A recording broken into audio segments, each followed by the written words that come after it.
네, 제주항공 여객기 참사에 여야 모두 전담팀을 꾸려서 수습 대책 마련에 총력을 기울이고 있습니다. 현장에 계신 국민의힘 제주항공 여객기 사고 대책위원회 위원장 권영진 의원 전화 연결해 말씀 나눠보겠습니다. 권 의원님 나와 계시죠? 네, 권영진입니다. 네, 지금 무한 현장에 계신 걸로 알고 있는데 언제부터 내려가셔서 현장 상황 점검하고 계십니까? 29일 사고 당일날 오후에 사고 현장에 가서 이틀 동안 이렇게 저렇게 일 저일 가리지 않고 돕다가요. 지금은 오늘 새벽 4시 30분경에 지금 국회의원회관으로 돌아왔습니다. 오늘 국회 본회의도 있고 당 비대위 회의에 참석하고 다시 내려갈 예정입니다. 네. 권영세 비대위원장을 비롯해 지도부가 모두 내려간 모습을 방송 화면으로 봤는데 지도부는 어떤 활동들을 하셨습니까? 우선은 유가족들이 너무나 비통해하고 당황해 하시기 때문에 유가족들을 위로해드리고 또 그분들 말씀을 듣는 것이 가장 첫 번째 일이고요. 또 두 번째는 그 많은 분들이 지금 고생하고 계십니다. 정부 관계자뿐만 아니라 자원봉사자들 이분들을 또 위로해드리는 것. 그리고 어제 11시부로 우리 무안 스포츠센터에 합동 분향소가 마련됐습니다. 그래서 네. 분향하시는 일, 이런 일들이 중심으로 하고 이제 돌아들 가셨습니다. 여야 지도부가 대체로 비슷한 동선으로 움직이고 있습니다. 네. 지금 유족 말씀도 하셨는데 유가족 협의회가 발족이 됐습니다. 네네. 유족들은 어떤 부분을 가장 절실하게 요청하고 계십니까? 지금은 빨리 아직 보면은 희생자들 시신이 신원 확인이 안 된 것도 많고요.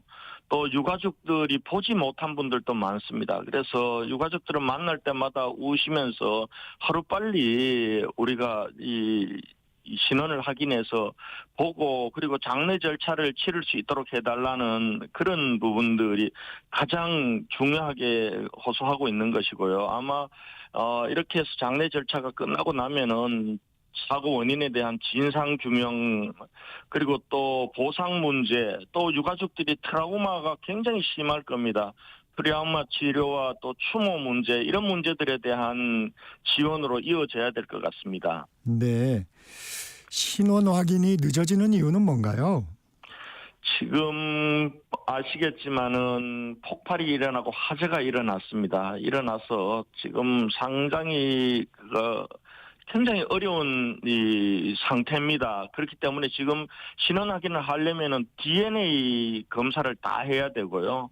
또 사실은 이 방송에서 말씀드리기 어려울 정도로 지금 희생자들의 상태가 안 좋기 때문에 굉장히 그 부분들이 시간이 많이 걸리는데 지금 국가수가 총동원되어서 지금 DNA 검사를 하고 있어 제가 어제 밤에 여야 의원들하고 유가족 대표 그리고 이 수사본부장 그리고 국토부 장관하고 연석회의를 했는데요. 네. 거기서는 아마 이번 목요일 정도면은 다 끝나지 않겠냐 했는데 제가 나중에 오기 전에 밤 12시 정도에 유가족 대표를 만났더니 네. 조금 더 이 작업이 빨라질 거라고 얘기를 하고 있습니다. 그래서 하여튼 간에 이게 신원 확인이 되어야 유가족들이 확인을 하고 그리고 그 이후 절차가 진행되기 때문에 지금 유가족들은 속이 새카맣게 타들어가고 있습니다. 네, 유족들은 현장에서 대기를 하고 계실 텐데 지내시는 건 좀 어떻습니까? 지내는 거 말이 아니죠. 지금 이제 터미널 바닥에 텐트는 물론 어젯밤부터 쳤습니다마는 거기서 그냥 지내시고 잠이 오시겠습니까? 다들 그냥 날밤으로 다 지내시고요. 보면은 눈물 바다입니다. 눈물 바다. 저희들도 가서 뵈면은 같이 펑펑 우는 것밖에는 다른 도리가 없을 정도로 지금은 참 비통한 그런 상황입니다. 그렇군요. 사고 수습 부분에서 인력 동원이나 지원 인력이 부족하진 않나요? 사실은 좀 초기에 이렇게 혼선도 있는 것 같아요. 여러 부처가 일하다 보니까. 그리고 이게 이렇게 큰 참사가 일어난 게 이게 사실은 항공으로서는 국내에서는 이런 게 가장 큰 사고였기 때문에 조금 부족한 부분도 있었는데 저희들이 현장에 가서 부족한 부분들에 대해서는 바로 각 부처별로 장차관들한테 전화도 하고 현장도 독려도 하고 이렇게 여야 의원들이 가릴 것 없이 그렇게 하면서 조금씩 이 자리를 잡아가고 있습니다. 어제는 특히 이제 시신들이 시간이 지나면은 변형이 일어날 우려가 있기 때문에 아, 유족들은 네. 빨리 냉동고로 옮기기를 바라는데 그 작업이 늦어져서 저희 의원들이 뭐 저하고 같이 갔던 김미애 의원이나 또 이성건 의원이나 김은혜 의원 같은 경우가 직접 저희들이 이 냉동 창고를 만들고 하는 작업에도 참여했습니다마는 아이고, 이제 그렇군요. 뭐 일손도 턱없이 부족한 경우도 많았습니다. 네. 대규모 참사인 만큼 여야가 초당적 협력을 해야 하는 상황인데 여야가 공조할 수 있는 부분은 어떤 부분이 있을까요?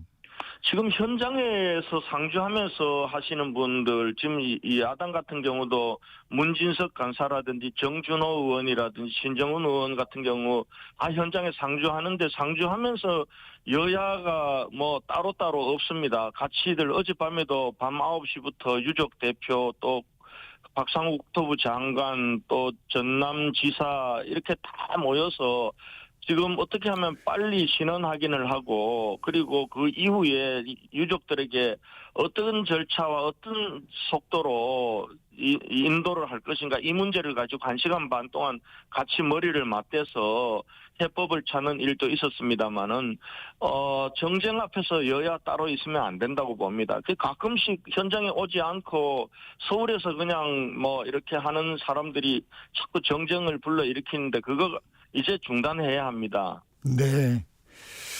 사고 원인에 대한 관심이 높습니다. 아직 초기 단계겠지만 원인에 대한 조사는 어떻게 이루어지고 있나요? 원인은 지금 이제 가장 중요한 게 교신 내용과 그리고 항공 일치가 들어있는 블랙박스 2개는 수거를 했거든요. 네. 수거를 했기 때문에 아마 블랙박스에 대한 이 분석 작업이 아마 국토부의 항공철도 사고 규명위원회 차원에서 진행이 네네. 될 겁니다. 뭐 지금까지 얘기는 버드 스트라이크라고 이 새떼들의 이 엔진으로 말려 들어간다라는 그런 긴급한 교신이 있었다고는 들었습니다만은 그것만이라고 단정할 수가 없습니다. 정말 기체에는 무슨 이상이 없는지 그리고 또 이 사람의 실수는 없었는지 이런 부분들을 종합적으로 앞으로 규명해야 될 문제고요. 그러한 과학적인 규명이 있기 전까지는 얕은 지식이나 이런 이 설 가지고 예단할 거는 저는 아니라고 봅니다. 이건 과학적으로 규명해 나가야 될 문제고요. 이 부분들 철저하게 해야 됩니다. 여야가 모두 아마 그렇게 할 겁니다. 네, 기체 결함, 정비 상황, 정비 물량 이런 부분도 철저히 살펴봐야 된다 이런 말씀이시군요. 그렇습니다. 네. 또 다른 우려가 최상목 대통령 권한대행의 1인 사역입니다. 중앙재난안전대책본부장을 맡아 재난수습에 나서고 있고 대통령, 총리, 경제부총리까지 역할을 해야 하는데 정부의 컨트롤 타워 기능에 한계는 없을까요? 왜 문제가 없겠습니까? 1인 사역 하시려면은 어제도 다녀갔었는데요. 아마 너무나 힘들 겁니다. 지금 이 사고 수습될 때 좀 우리 경제가 너무 어렵지 않습니까? 네. 대외 신인도도 지금 바닥으로 가고 있고 이런 상황인데 정말 너무너무 힘들 것 같다는 생각이 들고요. 또 당장 사고 수습 현장에 재난 대응 주무부처인 행안부 장관도 없습니다. 차관이 나와서 하고 있는데 참 안타깝더라고요. 안타깝고 그러나 이 비교적 최상목 권한 대행이 좀 차분하게 국정을 이끌고 있다 이래 생각하고 그렇게 해주셨으면 좋겠다는 바람이 아마 국민 모두의 바람이 아닐까 싶습니다. 네. 아쉬운 부분이기도 합니다. 말씀하셨지만 대형 재난이 발생했을 때 주무장관인 행안부 장관이 지금 공석이고요. 또 사고조사의 컨트롤 타워인 경찰청장도 공석입니다. 그렇습니다. 이런 상황이 참사 대응에 아무래도 영향을 미칠 수밖에 없겠죠. 영향을 미치고 있습니다. 그래서 사실은 이게 좀 위에서 이런 경우는 매뉴얼이라는 게 잘 없거든요. 그러면은 현장 상황을 봐서 이걸 대응하는 게 중요한데 그는 어찌 보면은 정책 결정자의 결단이 중요합니다. 그런데 그 결단을 내려야 될 사람이 없으니까 현장에서는 초기에 좀 우왕좌왕한 것도 있고요. 그래서 오히려 그 역할들을 지금 의원들이 좀 메워주고 있는 상황인데 저희들이 하는 것도 한계가 있지 않겠습니까? 아마 그래도 박상무 국토부 장관이 24시간 대기하면서 혼자 고군분투하시더라고요. 국회에서 도와줄 수 있는 건 어떤 부분들이 있을까요? 우선은 저희들 같은 경우는 지금 현장에서 많은 사람들이 고생하고 또 유족들이 고통을 받고 있기 때문에 그것을 예산적으로 뒷받침해주는 일이 가장 중요한데 지금 특별재난지역은 선포되었지만 이제 특별재난지역은 그 지자체에 대한 지원의 중심이기 때문에 그 유가족들 개인에게 지원 부분들은 한계가 있다고 봅니다. 네. 이런 부분들을 좀 여야가 좀 힘을 합해서 유가족들에 대한 이 지원들 앞으로 아마 생계가 막막한 분들도 많을 겁니다. 갑자기 가장을 잃어버리신 분들도 많고요. 그렇죠. 그다음에 지금 장례 절차 뭐 이런 것 진행하는 거는 제주항공 측에서 비용을 부담하기로는 됐습니다만은 아마 이게 전체적인 손해배상 보상으로 가기까지는 이게 굉장히 아마 긴 시간이 걸릴 거기 때문에 네, 우리 시간이요. 여야가 유가족들의 고통을 덜어주는 일 그리고 진상규명을 제대로 할 수 있도록 우리가 정쟁이 아닌 각도에서 도와드리는 일 뭐 그리고 또 앞으로 제도적으로 뒷받침할 수 있는 일 이런 일들이 또 정치권에서 해야 될 일들이 많지 않나 이렇게 생각하고 있습니다. 네. 현장 점검하시고 국회로 돌아오셨으니까 정치 현안도 좀 살펴보겠습니다. 네. 내란 특검과 김건희 여사 특검 거부권 시한이 내일입니다. 박형수 원내수석 부대표는 쌍특검법에 대해 최 대행에게 제2요구권을 요청할 거라 밝혔는데 당 입장이 정해진 건가요? 잘 모르겠어요. 저도 뭐 지금 저도 솔직히 멍합니다. 멍한 상태인데 당의 입장이 그 사이에 제가 그 현장에 가서 대응하고 있는 동안 뭐 어떻게 달라진 건지 모르지만 어쨌거나 지금 여야 간에 지금 쌍특검법이라든지 헌법재판 임명을 가지고 여야 간에 이견이 있었고 그게 정쟁으로 네. 갔고 결과적으로는 이제 다수를 동원해서 대행의 대행 체제까지 만드는 초유의 일이 벌어지지 않았습니까? 네. 이 사이 제주항공 여객기 대참사가 일어나서 우리 유가족들뿐만 아니라 국민 모두가 지금 시리에 잠겨 있는데요. 좀 이 기간만큼이라도 여야가 좀 정쟁 이런 부분들 좀 멈췄으면 한다는 게 솔직히 지금 제 심정입니다. 네. 민주당에서도 특검법에 대해 당장 탄핵 카드를 꺼내기보다는 기다리겠다는 신중한 입장으로 보입니다. 어떻게 평가하십니까? 예, 저는 좀 기다려야 되고요. 또 가능하면은 여야가 같이 머리를 맞대고 협의해서 새로운 좋은 길을 찾을 수 있으면 찾아야 된다고 생각합니다. 지금 여야가 지금 대행의 대행 체제에서 여야가 서로 대화 안 하고 자기들끼리는 문제 해결 안 하면서 계속해서 대행을 압박해서야 되겠습니까? 지금 상황이 그럴 상황이 아니잖아요. 저는 그런 면에서 여야가 좀 이렇게 이 기간만큼은 절제하고 자제하면서 좀 서로가 협의했으면 좋겠어요. 네. 만약에 가정입니다만 최상목 대행이 거부권을 행사하면 여야가 다시 그 특검법의 위헌 요소를 없애는 협상이 가능할까요? 뭐 그 전에라도 하는 게 좋지 않겠습니까? 할 수 있다면은 저는 뭐 그렇게 봅니다. 아니 위헌 요소를 아는 법을 대행 보고 이걸 제2요구하지 말고 통과시키라고 하는 게 이게 이치에 맞는 건가요? 그리고 앞으로 역사적으로도 대한민국의 미래를 봐서도 좋지 않잖아요. 아무리 급하더라도 저는 지금 할 일은 해야 된다 이렇게 생각합니다. 네. 민주당은 헌법재판관 임명에 더욱 집중하는 모양새인데요. 최상목 대행이 재판관 임명을 안 하면 민주당에서는 탄핵 카드를 꺼내들 수밖에 없을 거다 하는 의견들이 있습니다. 어떻게 생각하십니까? 지금도 대행의 대행이라는 지금 세계 역사에서도 없는 일이잖아요. 저는 그 탄핵 카드 함부로 꺼내기 전에 민주당도 그동안 민주당이 했던 일에 대해서 좀 돌아봐야 될 것 같습니다. 저는 뭐 우리 당이 다 잘하고 있다고는 보지 않아요. 그러나 지금 이 상태까지 오는데 국회를 장악한 이 민주당과 이재명 대표 책임이 없습니까? 지금 이런 상황에서도 계속해서 대행의 대행을 탄핵 카드로 압박해서 나라가 어떻게 되겠습니까? 네. 저는 그런 부분들에 대해서 한번 돌아봤으면 좋겠습니다. 네. 민주당에선 국민의힘이 탄핵 국면을 해결하지 않고 시간 끌기를 하고 있다 이런 시각도 있는데 이 부분에 대해서는 어떻게 말씀하시겠습니까? 이미 탄핵 국면은 현재에 심의가 진행되고 있잖아요. 물론 9명의 완성체는 아닙니다. 이 완성체를 못 만든 것도 민주당의 원인이 있는 거예요. 그러나 지금 헌재가 스스로 판단해서 6명으로도 심리는 하고 있다고 하지 않습니까? 그렇기 때문에 지금 오는 내일 3명의 헌법재판관을 투입하고 안 하고 문제가 시간 끌기하고는 관계가 없어요. 저는 이 문제는 조금 시간이 늦더라도 지금 심리가 진행되고 있기 때문에 3인의 문제는 여야가 앞으로 이렇게 정쟁의 요소가 없도록 협의하는 게 저는 맞다고 봅니다. 네. 여야가 서로의 입장들만 얘기하고 있는데 전국을 돌파할 좀 돌파구가 없을까요? 뭐 지금 여야정 간의 국정안전협의체도 사실은 이 한덕수 공무청 권한대행을 탄핵 소추하는 바람에 그날이거든요. 26일 날. 그 날짜도 참 아쉬운데 그거라도 작동을 시켜놓고 탄핵 소추로 가든지 하지 뭐가 그리 급했는지 모르겠는데요.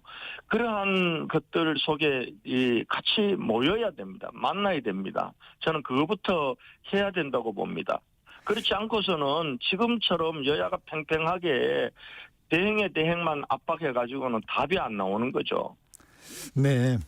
여야정 협의체도 지금 말씀을 하셨는데 권영세 비대위가 어제 출범하면서 여야정 협의체를 다시 시작하자 이렇게 제안을 했어요.